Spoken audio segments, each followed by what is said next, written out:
dan fit. Tengok kita. Ya, ya, ya, ya. Aku ngomongin mas, aku ya. Gitu. Kembali lagi, ketemu lagi di podcast Teng Fit, tengok cerita. Iya. Iya ini beda ya. Seniman sama Gondes ini beda memang ya. Iya ini lebih ngasal. Malam ini aku ditemani sama seorang rekan saya, teman saya, konco saya, budayawan, penulis, masuk mas ya? Ya, masuk. Masuk toh, budayawan, penulis, sastrawan, Ya pernah ya? ya sastra. Dan pengamat kacang hijau dalam bakpia. Mas Irfan, apa jadi mas? Irfan Afifi. Afifi. Jadi kalau ketemu sama beliau lagi, kudu rodok nggak kayak aku. Aku ngedrop banget ngomongin soal sesuatu yang teman-teman mungkin salah kaprah selama ini mas ya. Kita akan ngomongin tentang apa ya? Pujangga mas. Pujangga. Setauku mas, aku sebagai orang awam, pujangga adalah penyair, penulis tentang kata-kata mutiara, Iya. quote. Ini siapa pujangga mas? Belum tentu ya? Belum tentu. Tapi aku nangkepnya ngono mas. Oh. Sebagai orang awam nangkepnya pujangga ini karena aku pernah dengerin lagunya Best Jam. Aku menemukan pujangga. Wah, pujangga ini kata-katanya cinta lah. Nek sakjane mas, sebenarnya sejatinya mas, sebagai seorang seniman, pujangga itu ngono. Ya pujangga mungkin secara ini ya, secara umum mungkin diartikan penyair lah ya, penyair gitu. Cuma kalau secara yang lebih tinggi gitu, itu mungkin artinya lebih daripada itu. Maksudnya dia sekaligus seorang penyair, kemudian seorang yang sudah menyerap keilmuan atas hidup gitu. Terus sama orang yang sudah waskito, sudah weruh sak dungi winara. Wah, gitu. Weruh sak dungi winara itu adalah bisa melihat sebelum terjadinya sesuatu. Wah, gitu. Nah, ini konten kreator yang sama iya, benar. Halo, mas. Tapi ini arti harafiahnya mas? Pujangga itu harafiahnya itu ini, ular.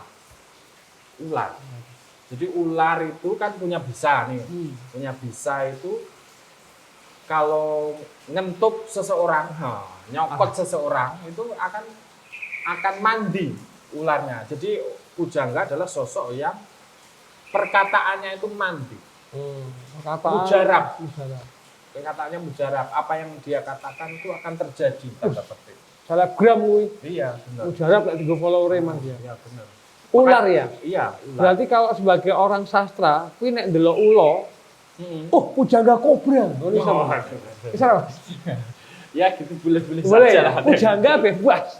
Pujangga diatur ya. Berarti pujangga itu adalah penyair, enggak cuma sekedar penyair, tapi penyair yang iso kabeh seperti gitu. Atau mungkin begini, dalam bahasa yang lebih lebih ndaki-ndaki ya gitu ya. Orang yang sudah menguasai ilmu kehidupan, tapi kemudian memeras ilmu-ilmunya tadi dan disajikan dalam sebuah tembang atau puisi yang dibungkus oleh keindahan gitu. Berarti maknanya tulisannya mingsik ora ecek-ecek mas ya.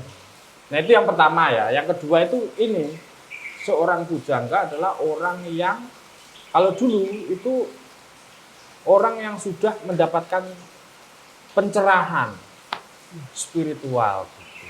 Pencerahan spiritual sehingga dia diilhami semacam keilmuan yang agak tinggi gitu terkait hidup, sehingga dari situ dia bisa menyebarkan ilmu itu kepada masyarakatnya.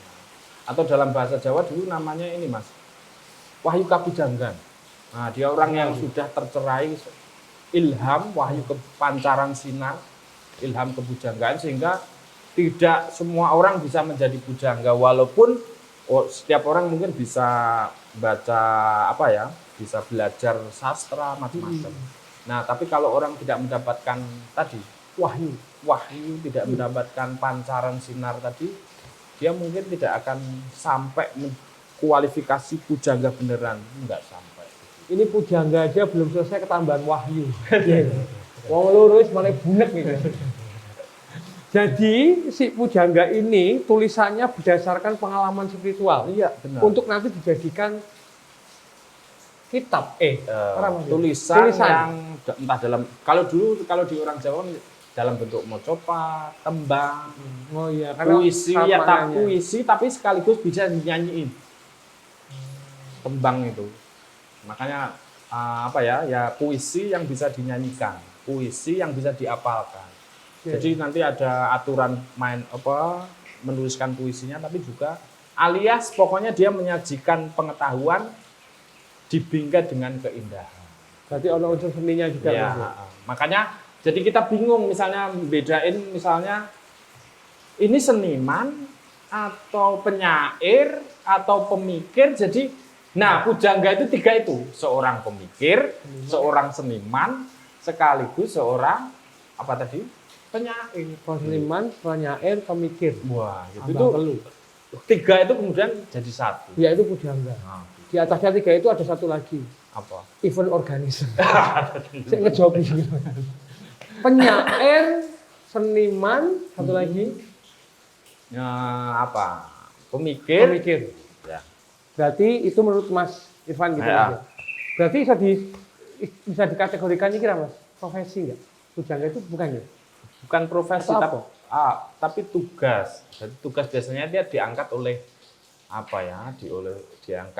ditetapkan oleh seorang raja di keraton. Oh, sebenarnya kayak gitu. Banyak yang para penulis keraton, sastrawan keraton sebut saja begitu. Tapi tidak semua sastrawan yang menuliskan serat-serat atau apa di dalam keraton itu disebut pujangga. Hanya orang yang mendapatkan kualifikasi tadi. Tadi itu ya?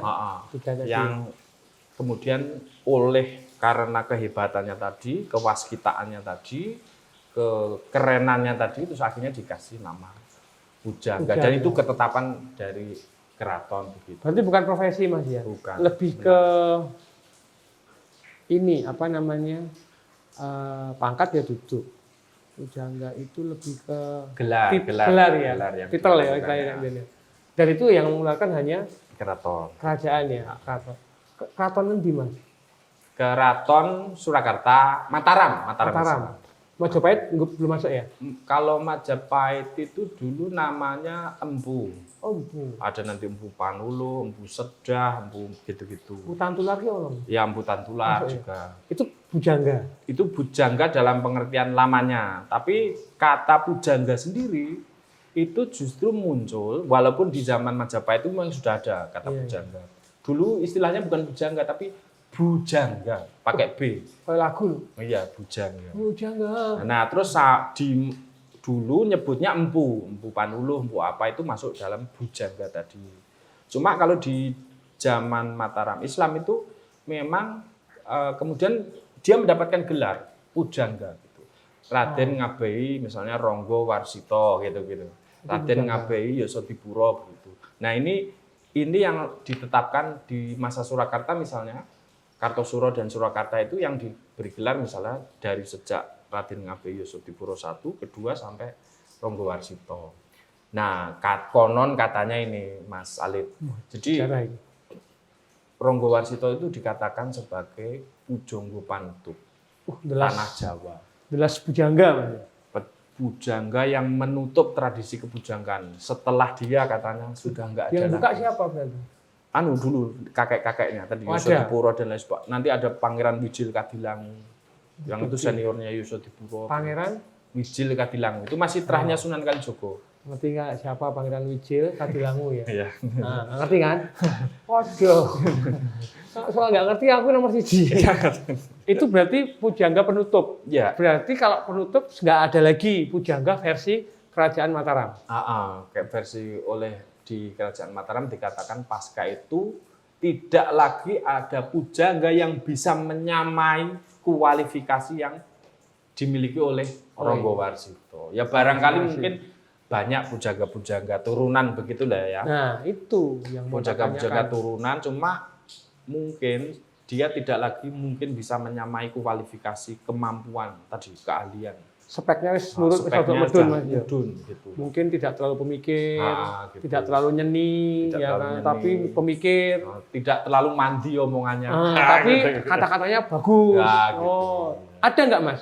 Ada Pujangga banyak. baru itu ada Ada. setelah eranya Di rata-rata penutup di era Ronggo di Warsito. misalnya kayak di Yogyakarta atau di kasusnya di Surakarta itu misalnya ada banyak murid-muridnya Ronggo Warsito itu. Misalnya kayak dulu ada namanya Raden Panji Notoroto, itu juga mengarang banyak Panji Notoroto, Notoroto. misalnya itu banyak mengarang juga tembang, serat gitu, dan bahkan dia juga orang yang waskito.